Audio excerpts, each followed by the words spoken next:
ക്രിസ്തുവിന് 300 വർഷം മുമ്പ് പാലസ്തീനിൽ ഒരു യോദ്ധാവ് ഉണ്ടായിരുന്നു, ഗോലിയാത്ത്. ആയോധന കലകളിൽ അതിസമർത്ഥനായിരുന്ന അയാൾ സകല രാജ്യങ്ങളും കീഴടക്കിയ ശേഷം ഇസ്രായേലിന്റെ അതിർത്തിയിലും എത്തി. രാജ്യം വിട്ടു നൽകി അടിയറവ് പറയാത്ത രാജാവിനോട് അയാൾ യുദ്ധം പ്രഖ്യാപിച്ചു.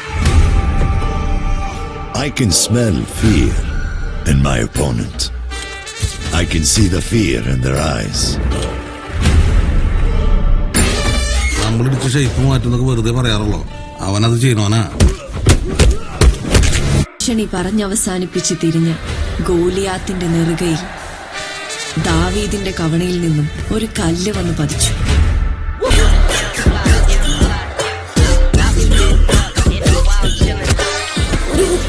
ഒരു ജാവ് അതിലും തീർന്നില്ലെങ്കിൽ ഒരു അപ്പക്കട്ട് തീർന്നതാ.